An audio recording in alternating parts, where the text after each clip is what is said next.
On a brisk morning in Seattle, the soft light of dawn crept through the quiet streets.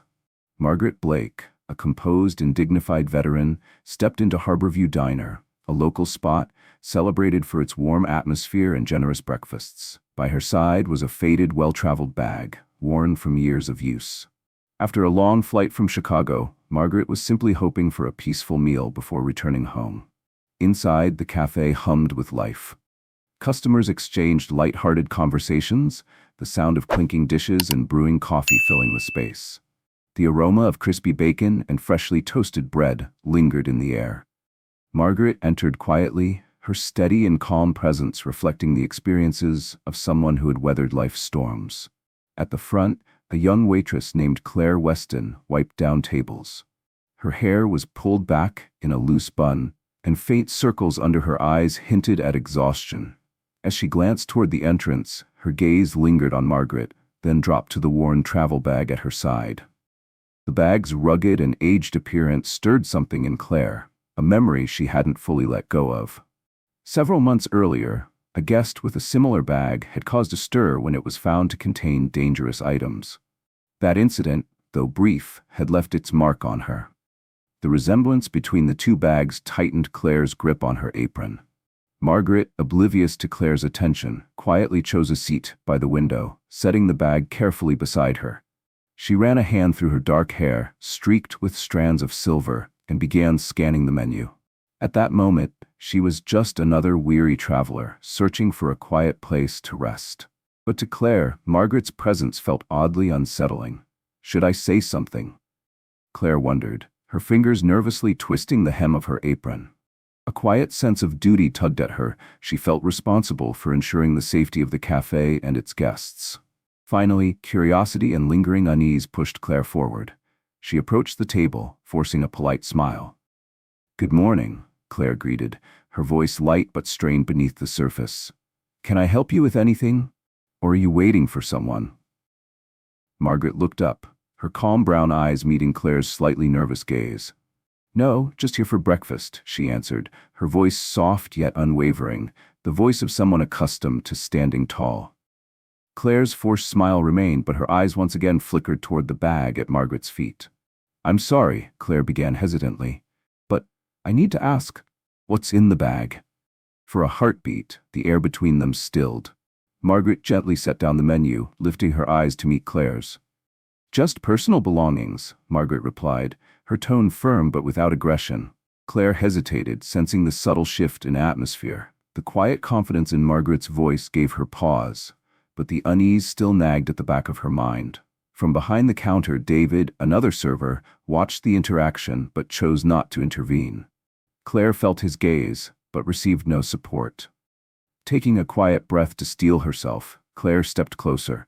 "I'm sorry for the trouble," she said, smoothing the edge of her apron. "We just try to keep things safe around here. Would you mind telling me more about what's inside?" Margaret's eyes narrowed slightly, though her expression remained calm. "It's just personal items," she repeated evenly. There was no sign of hostility in Margaret's demeanor, but Claire couldn't shake the feeling of tension building between them. "I understand you have to be careful," Margaret said, her eyes softening just slightly. "But I've done nothing wrong. If you believe otherwise, say so." Her words, gentle but firm, carried a quiet weight that made Claire shift uncomfortably. Margaret's calm reaction only deepened her uncertainty. Across the room, David raised his eyebrows in silent question, but Claire felt no closer to resolving the situation. "I appreciate your understanding," Claire finally said, though her voice wavered slightly. "Thank you for your patience." Margaret offered a faint nod, but as Claire walked away, she felt the veteran's gaze linger, a reminder that sometimes the weight of doubt leaves a mark long after the moment passes. The memory of Eli's stern lectures echoed in Claire's mind as she stood rigidly by Margaret's table. Eli, the cafe's no-nonsense manager, had once reprimanded her for hesitating when a suspicious customer raised concerns. She wasn't eager to repeat that mistake. "I understand," Claire replied, her voice laced with a tremor she couldn't quite control. "But this is standard procedure. If you can't show me what's inside the bag, I'll have to ask you to leave." The cafe grew noticeably quieter. A few nearby patrons discreetly glanced toward the unfolding interaction, sensing the sudden shift in atmosphere. Margaret placed her menu down carefully, her calm gaze losing a touch of its earlier warmth. "Leave?" she repeated, her voice low but unwavering. "I haven't done anything wrong. I'm just here for breakfast. Why exactly do you think I need to leave?" Claire hesitated, the weight of curious eyes pressing heavily against her. She wasn't the one who made the rules, but Eli's words about decisive action lingered like a shadow she couldn't shake. Margaret's expression softened into a faint, almost imperceptible smile, one that didn't quite reach her eyes. "Safe," Margaret said, her tone calm but pointed. "Safe for who? For people like you? Or is it because I don't fit the image of someone who belongs here?" The words struck Claire like a slap, sharp and unexpected. She struggled to formulate a response. Margaret's quiet confidence unnerved her, yet she felt compelled to follow through. As the silence stretched uncomfortably, Claire's resolve began to falter. Turning toward the counter, she caught Ben's eye. "I think we need to call the police," she said, her voice louder than intended. Margaret remained seated, unmoved by the growing tension. "Go ahead," Margaret replied, her voice cold but measured. "If that's what you feel you need to do." Ben's brows furrowed as he exchanged glances between Claire and Margaret. The subtle shift in the cafe's mood was unmistakable. He hesitated, but ultimately nodded, stepping toward the phone. The once lively hum of Harborview Diner dimmed further as whispers spread across the room. Margaret's unwavering calm only seemed to amplify the unease settling over the cafe. "I'm not leaving," Margaret stated, her tone firm yet devoid of malice. "I'm just here to eat breakfast. If that makes you uncomfortable, that's your problem, not mine." Claire's hand trembled slightly as she smoothed the creases of her apron. Margaret's calmness, even under scrutiny, rattled her more than any outburst could have. Ben, usually the quiet observer, stepped closer, sensing the rising tension. "What's going on?" he asked, his voice low but firm. Claire exhaled slowly, speaking just loud enough for those nearby to catch snippets of the conversation. "She won't tell me what's in her bag. I asked her to leave, but she's refusing. I don't want to take any chances." Ben shifted his gaze to Margaret, observing her with quiet caution. Margaret met his eyes evenly, betraying neither hostility nor fear. "Do you think that's necessary?" Ben asked Claire quietly, though doubt lingered in his tone. "She's just sitting here." Claire's brows pulled together. "You remember what happened last time," she whispered. "We didn't act, and Eli didn't let me forget it." Ben sighed, stepping back in silent resignation. The weight of the situation rested squarely on Claire's shoulders. Her pulse quickened as she pulled out her phone. "I'm sorry," she said, the tremble in her voice now impossible to hide. "If you won't cooperate, I'll have to call the police." Margaret didn't flinch. "Go ahead," she replied coolly, her gaze never wavering. The sound of Claire's voice, tight and anxious as she spoke into the phone, only heightened the cafe's hushed whispers. "What's happening over there?" Someone muttered softly. "She doesn't look like she's causing trouble," another voice chimed in. "Why are they calling the police on her?" The murmurs floated around Margaret like invisible threads, tightening the space around her. From an ordinary customer, she had suddenly become an object of speculation. A perceived threat wrapped in the simple act of having breakfast. Claire felt the pressure mounting, not just from Margaret's unyielding presence, but from the collective weight of the cafe's attention. Her chest tightened. She didn't want to appear unreasonable in front of the customers, but the image of Eli's disapproving glare left her with little choice. "This is the right call," Claire told herself, though the quiet voice of doubt gnawed at the back of her mind. The bell above the door jingled abruptly. A gust of cold air swept through as two uniformed officers entered. Their eyes swept the cafe swiftly, zeroing in on Claire and Margaret. The tension crackled like static, filling every corner of the small diner. Two officers stepped further into Harborview Diner, their presence slicing through the thick tension that had settled over the cafe. Officer Dana, tall and sharp-eyed, led the way, her hair pulled back into a neat ponytail. Her partner, Officer Greg, kept close behind, one hand resting lightly on his radio strap. Dana's eyes swept the room before landing on Claire, who stood near Margaret's table, her posture tense and uneasy. The cafe was silent now, every patron glued to the unfolding scene. "We received a call about a disturbance," Dana said, her tone even but firm. "Who needs assistance here?" Claire took a small step forward, her voice shaky but steady enough to be heard. "It was me," she said, glancing at Margaret. "This woman, she's carrying a large bag and refused to cooperate when I asked about it. I just wanted to make sure everything here is safe." Dana's gaze shifted to Margaret, lingering for a moment before dropping to the worn travel bag resting beside her chair. The subtle flicker of suspicion was unmistakable. "Ma'am," Dana said, her voice professional but edged with authority. "May we take a look at your bag? This is just to ensure there's nothing dangerous inside." Margaret, who had been calmly watching the scene unfold, finally looked up. Her dark eyes, sharp yet tired, met Dana's without flinching. "No," Margaret replied, her tone steady and unyielding. "I do not consent." A flicker of surprise crossed Dana's face. It wasn't often people refused so directly. Her brow furrowed slightly, but her composure remained intact. "You're refusing?" Dana asked, careful to keep her tone neutral. Margaret gave a small nod. "I am. Unless you have a valid reason to search it, I'm sitting here, trying to eat my breakfast. Nothing I've done gives you the right to suspect me or what's in my bag."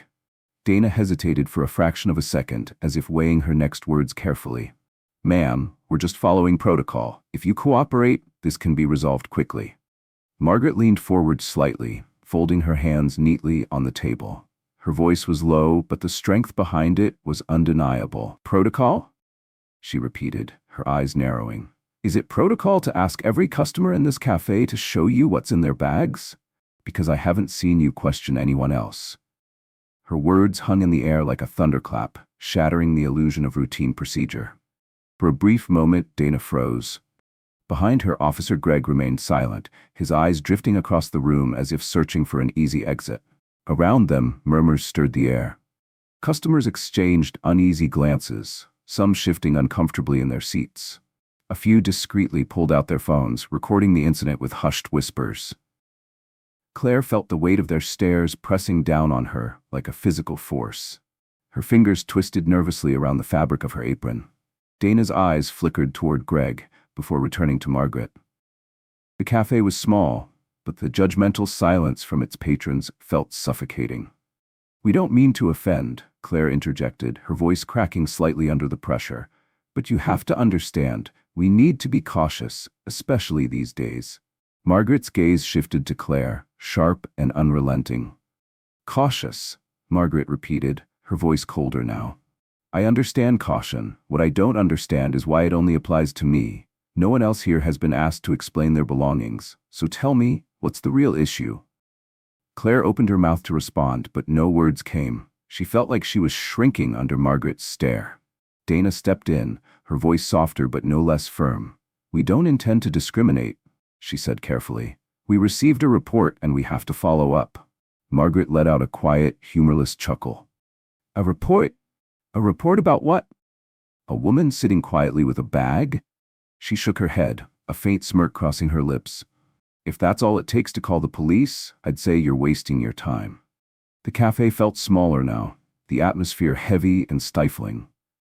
Several customers nearby began whispering among themselves, while others openly watched the scene unfold. A man near the counter subtly adjusted his phone, pointing the camera toward the officers. Dana's shoulders stiffened.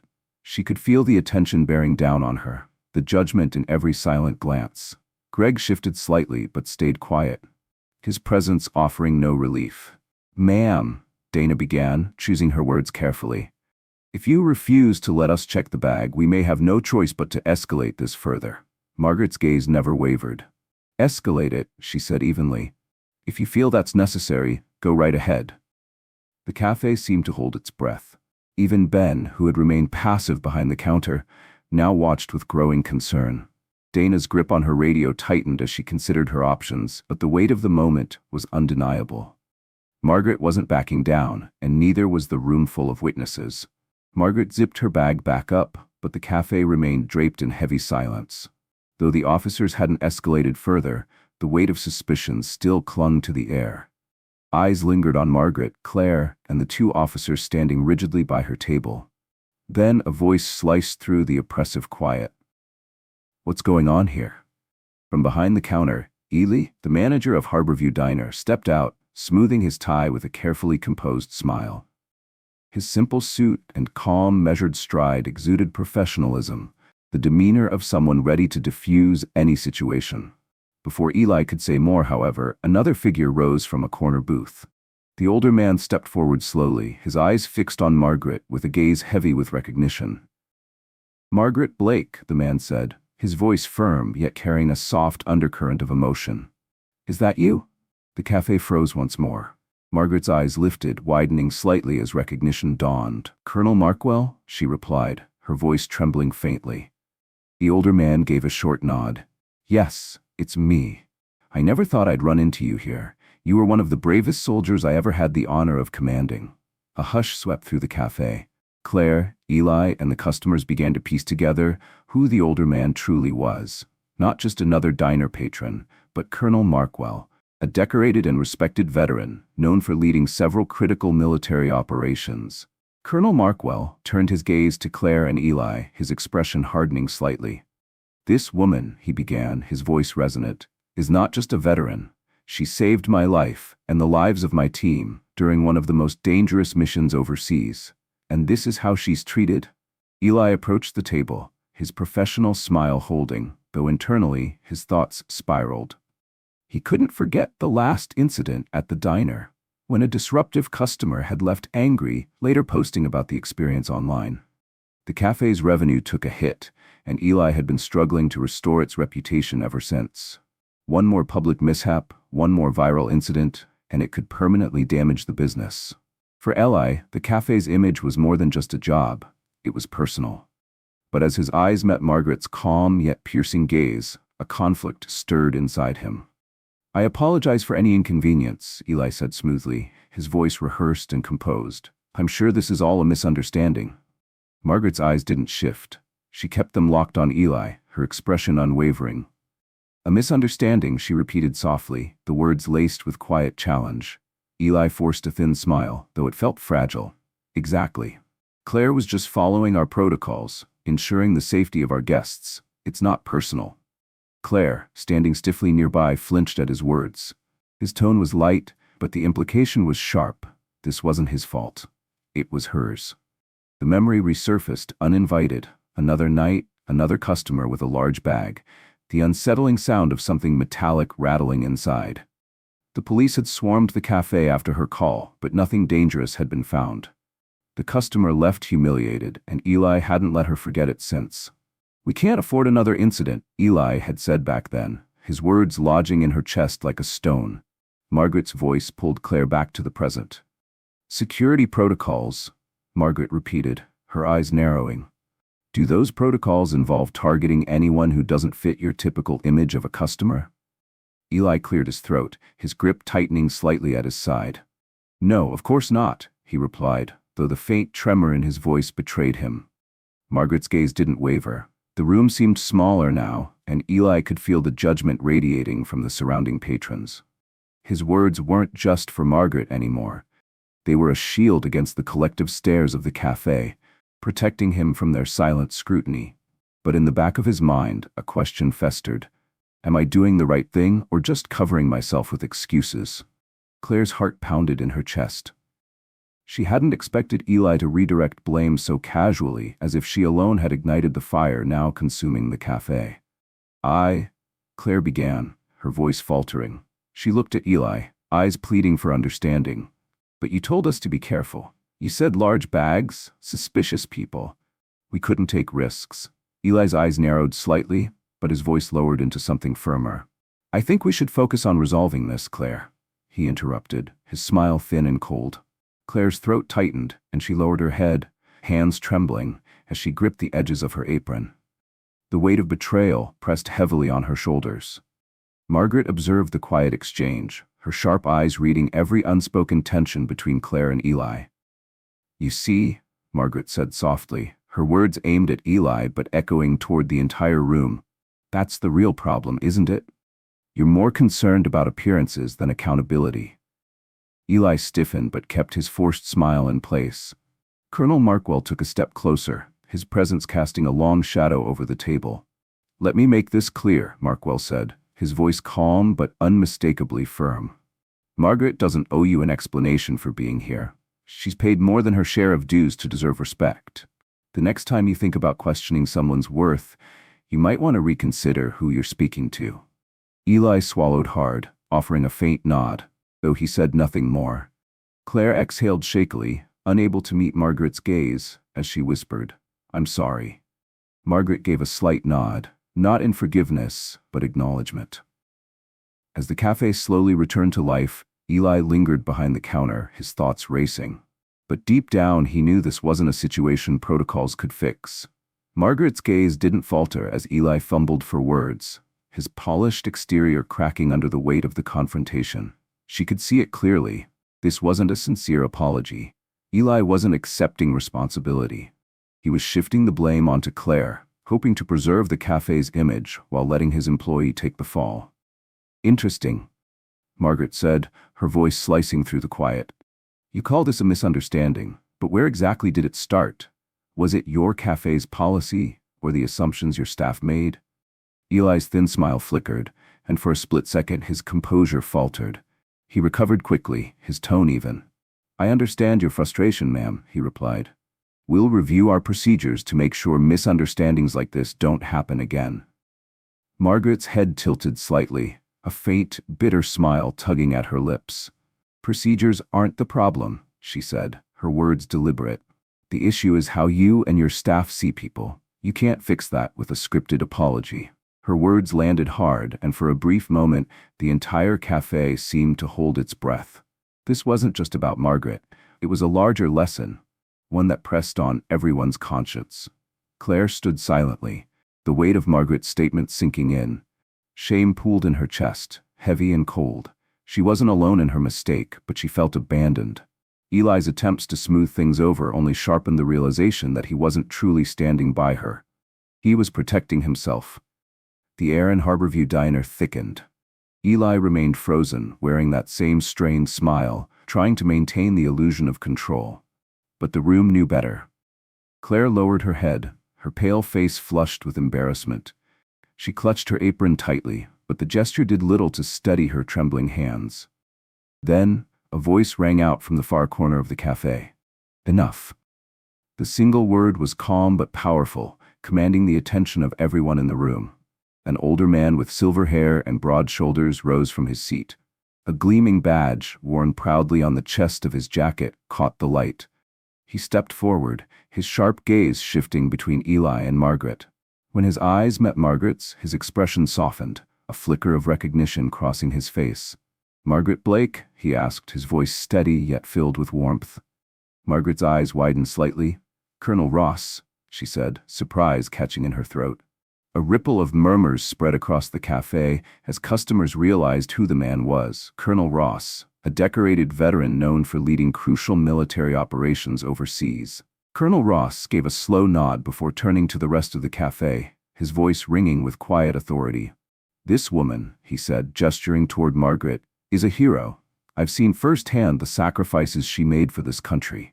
She saved lives, mine included, on battlefields few of you could imagine." The colonel's gaze drifted to Eli and Claire, his eyes narrowing slightly. "And today," he continued, "you insulted her. You dishonored not just her, but every soldier, every comrade she's lost." The cafe remained utterly silent. Eli's stiff smile faded as he swallowed hard, shifting uncomfortably.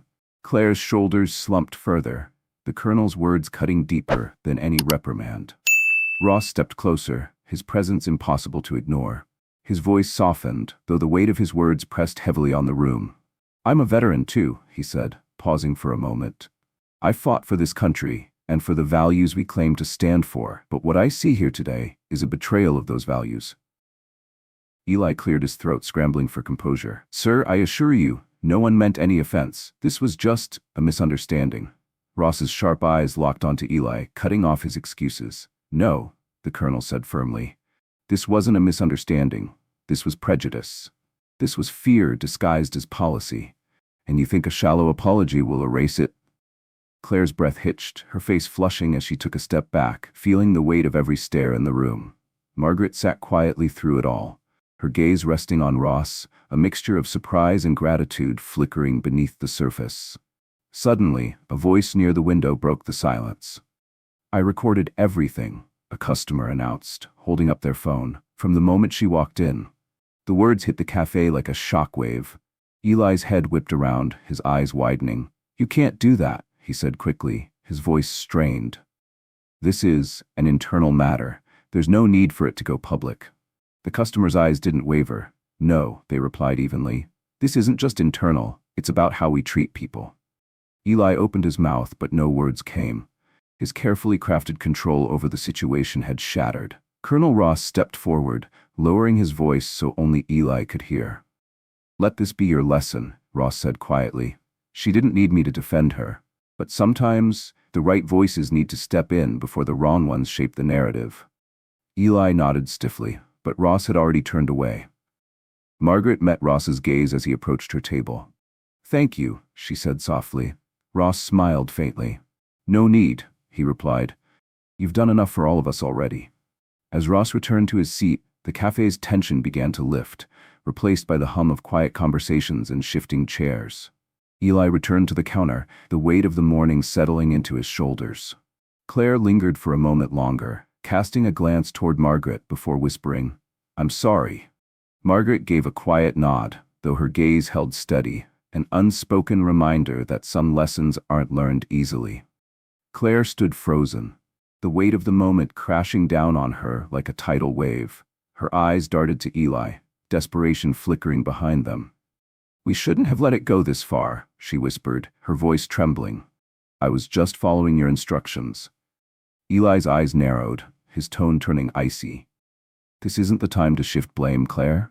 But the damage was already done. The carefully curated authority Eli had tried to maintain was crumbling, and everyone in the cafe could see the cracks. The customers' eyes bore into him, their trust evaporating by the second.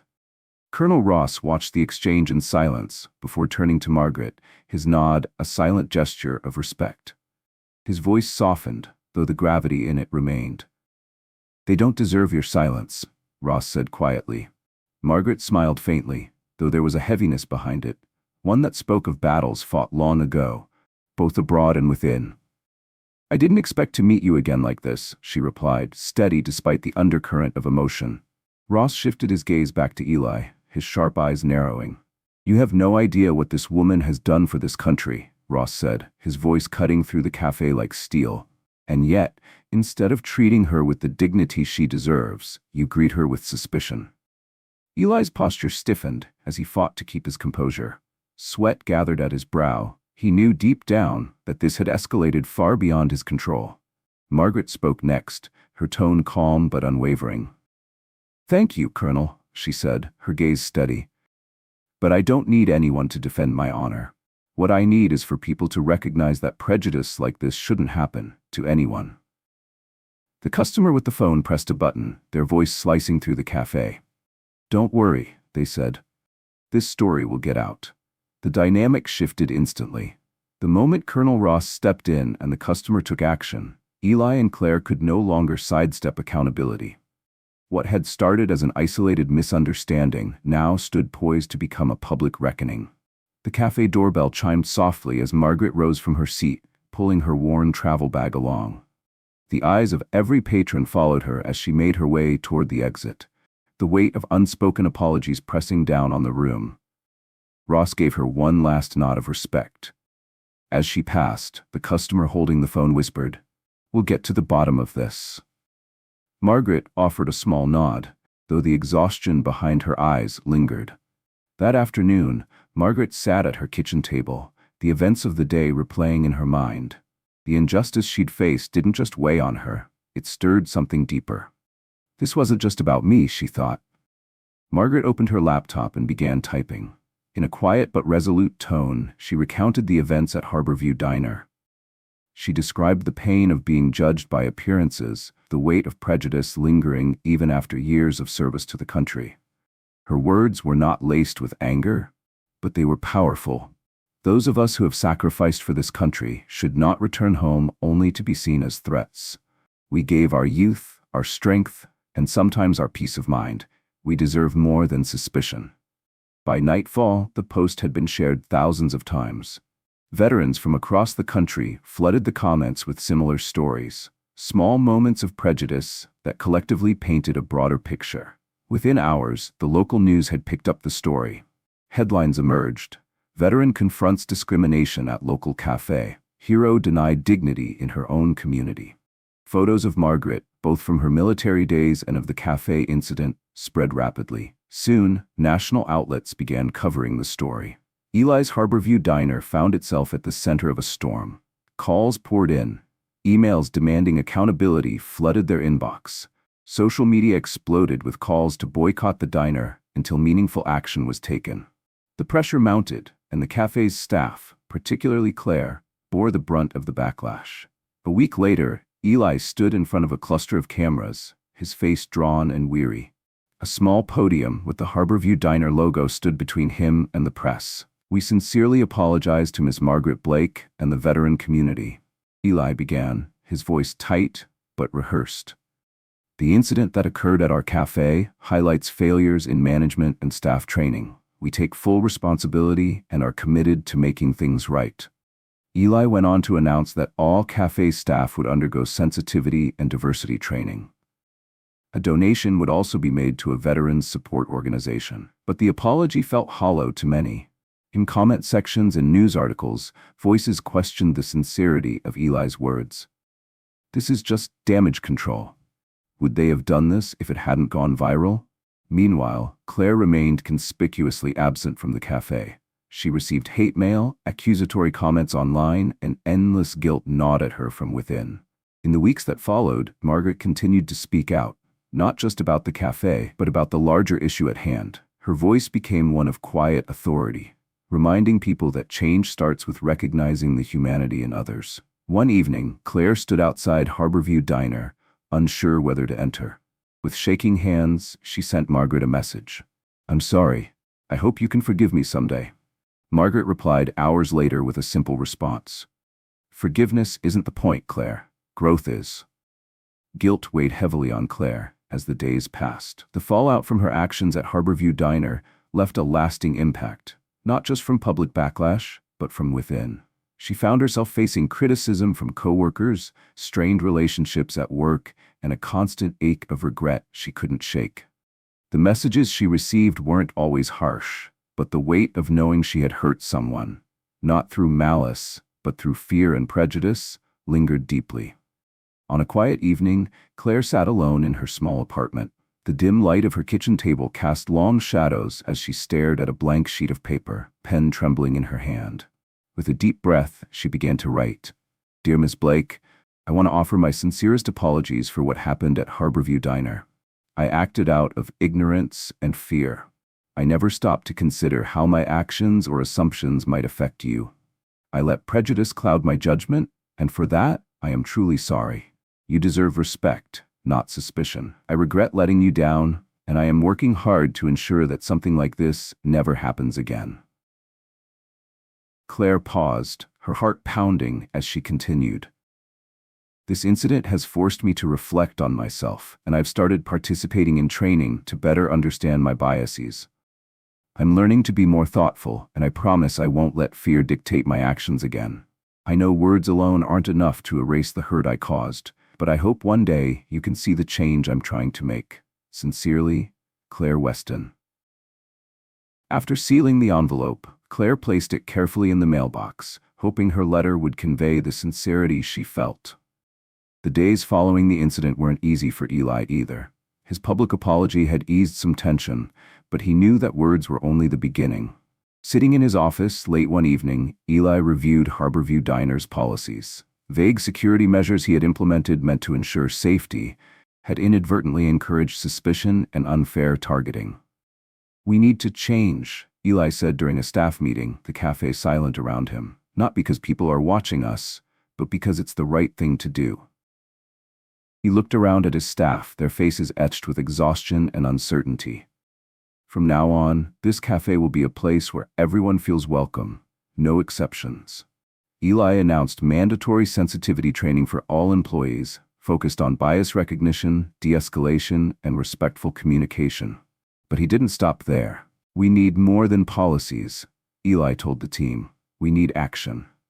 To reinforce the cafe's new direction, Harborview Diner partnered with a local veterans organization. Once a month, the cafe would host free meals for veterans, honoring their service. Fundraisers would support programs assisting veterans with housing and employment. It was more than just an apology, it was a commitment to building something better. When Margaret received Claire's letter, she sat by her kitchen window and read it carefully, her fingers tracing the edges of the paper. A faint smile tugged at the corners of her lips, not out of satisfaction, but relief. Margaret had never wanted punishment or revenge. All she wanted was for the incident to serve as a lesson. Later that evening, she penned a brief response. "Thank you for your apology. Forgiveness isn't the most important thing. Change is. I hope you continue to honor that commitment." Margaret Blake. The incident at Harborview Diner resonated far beyond the cafe walls. News coverage and online discussions continued for weeks.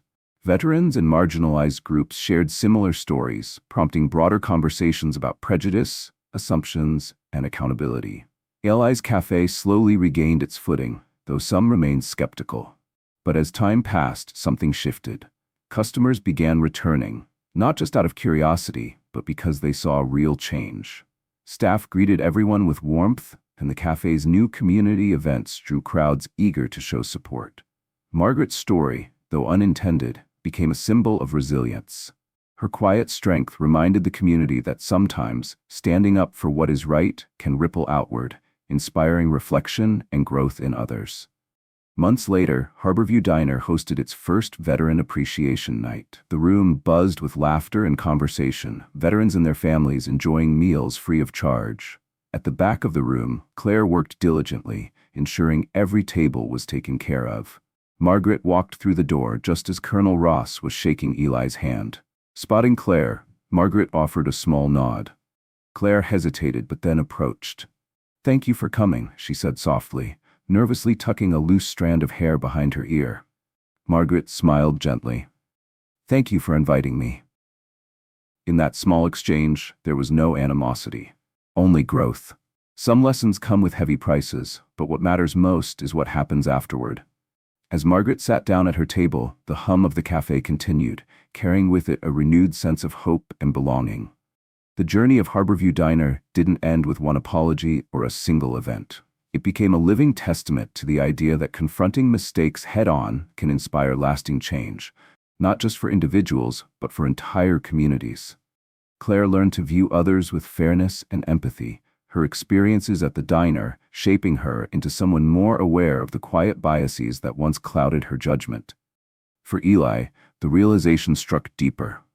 Managing a cafe wasn't just about profits or smooth operations. It was about fostering a space where dignity and humanity came first. Harborview Diner slowly transformed into more than a neighborhood spot for coffee and breakfast. It became a symbol of redemption, a place where second chances were not just given but embraced. Eli knew that rebuilding trust wasn't a matter of promises, but of action. To show the cafe's commitment to veterans and the broader community, he organized a veterans charity breakfast. All proceeds would go to a local organization supporting veterans in need. On the morning of the event, the atmosphere at Harborview Diner buzzed with a unique blend of excitement and solemn respect. Tables were adorned with small American flags, and at the entrance, a large banner read, "Among the invitations Eli had sent was one carefully handwritten by Claire. It was addressed to Margaret Blake." Initially, Margaret hesitated. Returning to the place where she had been humiliated wasn't an easy decision. But as she held Elizabeth's letter in her hand, Margaret realized that this was more than a simple gathering. It was an opportunity to close a chapter and perhaps open a new one. When Margaret walked through the cafe doors, conversations softened and heads turned. A ripple of warm applause spread throughout the room. Veterans, local patrons, and supporters of her story greeted her not as an outsider, but as someone who had brought meaningful change. Eli approached with a nervous but genuine smile. "Thank you for coming," he said, his voice laced with sincerity. Margaret nodded. "I'm not here for more apologies," she replied. "I'm here to see if things are different." During the event, Eli invited Margaret to speak, She stood at the front of the cafe, scanning the crowd as she adjusted the microphone. "I'm not here to make anyone feel guilty," Margaret began, her voice steady but firm. "I'm here to remind us that change isn't just necessary, it's possible. And it starts with how we treat one another." She paused, letting the words linger. "We can't know someone's story by just looking at them, but we can choose to respond with kindness." When Margaret stepped back, the cafe erupted in applause. Some attendees stood, not just to honor her, but to acknowledge the deeper message she had carried into the room. After the applause faded, Claire approached Margaret cautiously. She had rehearsed words of gratitude, but standing face to face with her, all she could manage was a quiet, "Thank you for giving me a chance to make things right." Margaret's gaze softened. "A chance isn't something I give you," she said gently. "It's something you give yourself." Claire smiled faintly, the weight on her shoulders feeling just a little lighter. The event exceeded everyone's expectations. Patrons filled the diner, veterans shared stories, and the proceeds donated to the local veteran organization marked a tangible step toward meaningful change. As Margaret left the cafe that afternoon, she carried with her a sense of closure.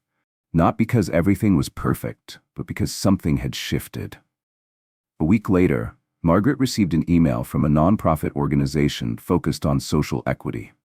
They had heard her story and invited her to speak at an upcoming conference about dismantling bias and honoring veterans.